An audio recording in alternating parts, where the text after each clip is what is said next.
Bonjour, je suis Victoria Marchand, rédactrice en chef de Cominmag. Nous nous retrouvons aujourd'hui à nouveau dans les magnifiques studios de Dukascopy TV pour poursuivre la série d'interviews qu'on a commencé sur les acteurs de la communication et du digital. En Suisse romande principalement, mais on ira aussi sur la Suisse. Aujourd'hui, j'ai le plaisir d'accueillir Yannick Durst, fondateur et CEO de l'agence Atypique, une agence spécialisée dans les applications mobiles. Bonjour Yannick. Bonjour Victoria. Bon, on ne va pas faire semblant qu'on ne se connaît pas, donc on va se permettre de se tutoyer. Donc tu es un spécialiste du mobile, donc justement, explique-nous un peu entre applications natives, applications hybrides, web app, qu'est-ce qu'on doit comprendre et quelle est vraiment la différence? Alors en fait, il y a deux catégories d'applications. Il y a les applications natives et hybrides et les web applications d'un côté.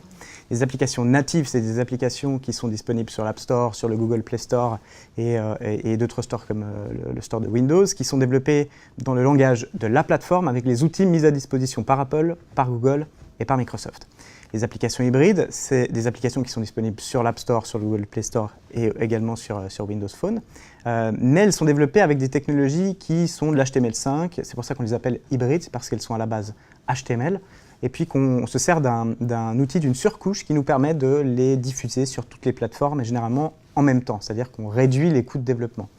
Et puis à côté, on a les web applications, qui sont des applications qui ont le look d'une application, qui ne peuvent pas avoir forcément les mêmes fonctionnalités qu'une vraie application native, mais qui sont disponibles depuis n'importe quel navigateur et qui, pour le coup, ne sont pas disponibles sur les stores comme l'App Store et Google Play Store. Par rapport justement à ces stores, on a toujours un peu une peur de la validation. Alors, tu me dis qu'on vient sur ces stores avec un langage particulier, mais on a aussi, on peut imaginer qu'il y a aussi un contrôle par rapport au contenu. Est-ce que c'est une vraie peur qu'on doit avoir ou finalement, il n'y a pas un si grand contrôle ? En fait, il y a beaucoup de fantasmes autour des validations. Effectivement, dès qu'il y a un développeur qui se fait rejeter son application, c'est un petit peu le scandale, il le crie un petit peu sur tous les toits et puis ça amène des questions. Il faut savoir que chez Apple, parce qu'on parle vraiment d'Apple pour les validations, chez Apple, la validation se fait principalement pour des raisons de qualité et de sécurité. Effectivement, un développeur qui publie une application, une société qui publie une application sur l'App Store en validation, qui utilise des API, des langages qui ne sont pas autorisés, se verra refuser. Si l'application bug, il se verra refuser. Si l'application comporte des contenus qui ne lui appartiennent pas, il se fera refuser. Voilà, il y a une liste de règles qui sont assez précises et ce n'est pas tant le contenu, mais c'est à qui appartient le contenu. Est-ce qu'on a vraiment le droit de diffuser ce contenu-là et si on respecte ces règles-là, qui sont des règles en fait qui sont là pour que les applications soient agréables à utiliser et qu'elles soient faciles à utiliser, il n'y a pas de problème. Juste te reprends, par rapport à la presse, il y a eu des covers sur des applications de titres qui ont été refusés parce qu'il y avait des mannequins un peu trop dénudés. Oui. Donc alors là, en fait, c'est quoi la limite? Sur les stores, on peut définir quel est l'âge minimum pour pouvoir télécharger l'application. Donc effectivement, si on rend une application disponible pour les enfants et qu'il y a de la nudité, ça ne va pas passer sur l'App Store et aujourd'hui, ça commence à ne pas passer sur Google Play Store. Il faut faire attention à ça et effectivement, quand on a du contenu qui peut être érotique, il faut régler le curseur au bon endroit. C'était même pas érotique, c'était juste de la presse féminine où tu peux avoir une cover avec une mannequin, par exemple en été avec un maillot. Ouais. Ça prêtait un peu à confusion. Mais alors c'est difficile pour moi de réagir. Des stores. Voilà, mais nous, ça fait très longtemps qu'on a très peu de refus de notre côté et les refus sont justifiés dans 99% des cas. Et le 1% restant, c'est un dialogue à avoir avec Apple, c'est une incompréhension entre eux et nous, par exemple. Et généralement, ça se passe très bien. Il y a des équipes qui sont disponibles, on peut les appeler, elles connaissent les dossiers et puis on peut discuter avec elles, il n'y a pas de problème. Donc revenons maintenant sur l'application native. Là, tu as fait l'application pour l'aéroport de Genève. Alors, qu'est-ce qu'on met dans une application native? Est-ce que c'est un résumé du site? Qu'est-ce qu'on va choisir? Alors, une application, c'est du fonctionnel, c'est de l'utilitaire, c'est du service ajouté. Pour Genève Aéroport, on n'a pas repris le site internet et on l'a collé sur l'application. On a imaginé, on s'est posé, on s'est dit, voilà, qu'est-ce qu'on pourrait faire avec un téléphone au sein de l'aéroport? Quels seraient les services supplémentaires qu'on pourrait apporter, les informations supplémentaires qu'on pourrait apporter qui pourraient tout simplement simplifier la vie d'un passager? C'est comme ça qu'on est arrivé à l'assistant de vol, qui est le principal outil de l'application, qui permet en fait de suivre un vol et d'avoir toutes les étapes dès l'entrée sur la première porte à l'aéroport. Quel est le check-in? Combien de temps je vais mettre pour marcher jusqu'à ma gate? Combien de temps durera le contrôle de sécurité? Est-ce qu'il y a un shopping sur ma route où il y a des promotions, etc. etc.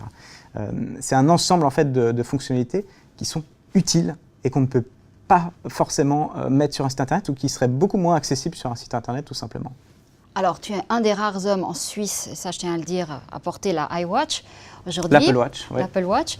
On dit pas iWatch? Non, on dit Apple Watch. Apple Watch, bon, autant pour moi. Donc, tu as fait aussi l'application du Geneva Airport. Alors, qu'est-ce qui reste là-dedans? Alors, c'était le juste, gros défi de cette combien de temps application. tu as pour arriver à ton avion? C'était le gros défi, c'est de se dire, OK, on n'avait pas l'appareil pour tester, on ne connaissait pas encore les usages qu'on allait en faire, et on s'est dit, bah, qu'est-ce qu'on va y mettre? Et en fait, c'est un travail qui fait partie de l'expérience utilisateur, c'est d'essayer de comprendre quels vont être les besoins des personnes qui auront la montre. Et alors nous, on est parti sur la disponibilité des parkings en temps réel, donc on peut voir le taux de remplissage des parkings, on peut mémoriser sa place de parking très, très facilement.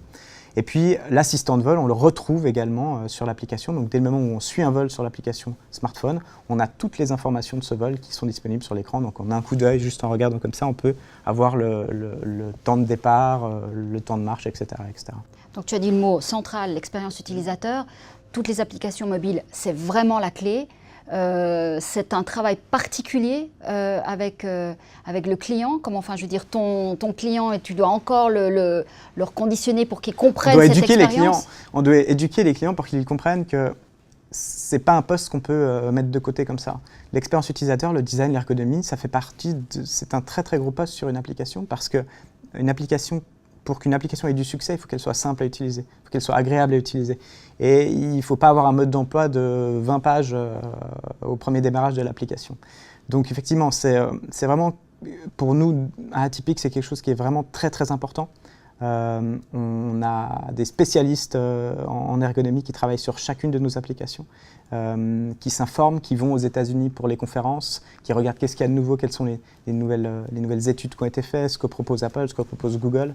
Et c'est vrai que pour nous, c'est un point crucial sur une application. On ne peut pas passer à côté. Et la dernière question, la question qui tue, mais quel est le prix de toutes ces applications? Parce que c'est, je veux dire, on vient chez toi pour une, pour mobile, après on va venir pour l'autre, après il y aura tous les objets connectés, je veux dire, ça ne s'arrête plus. Plus le site qu'il a fallu refaire depuis le 21 avril pour qu'il soit responsive. Voilà. Attends, mais ça coûte une blinde. Effectivement, ça a un coût, une application. Il ne faut pas faire une application pour dire j'ai fait une application, je suis sur l'App Store, c'est une application vitrine, regardez mon logo il est joli. Il faut faire une application qui a du sens et qui apporte une valeur ajoutée. Le retour sur investissement, il fonctionnera si l'application est vraiment utile aux consommateurs. Pour un aéroport, c'est quoi le retour pour investissement? De toute façon, les gens prennent les services l'avion. Supplémentaires, très clairement, c'est d'offrir des services supplémentaires. Il y a une concurrence entre les aéroports aussi, il ne faut pas l'oublier. C'est d'offrir ce que les autres n'offrent pas et permettre de simplifier la vie du passager. De l'accompagner de A à Z. How much? Combien? Donne un prix. C'est comme une maison, ça dépend du nombre d'étages, si c'est une construction en bois, une construction en béton. Non, en Suisse, une application vraiment développée en Suisse par des ingénieurs suisses locaux, ça commence aux alentours de 20 000 francs par plateforme. Ça peut monter à plusieurs centaines de milliers de francs suivant l'application, les implications qu'il y a derrière. Est-ce qu'il faut aussi s'occuper du back-end? Est-ce qu'il faut se connecter à des flux de données qui sont parfois compliqués? Il faut que les applications soient sécurisées. Voilà, il y a plein de paramètres qui rentrent en compte. Difficile de donner un prix. Comme pour un site internet, je ne pourrais pas donner de prix. Voilà. Il y a des sociétés qui font des applications à 5 000 francs ou à 3 000 francs même. Elles ne sont souvent pas développées en Suisse, développées en outsourcing et la qualité n'est vraiment pas la même. Bon, bah ce sera le mot de la fin. J'attends votre retour. On verra combien vous avez payé votre application. Bah merci et au prochain numéro. Au revoir.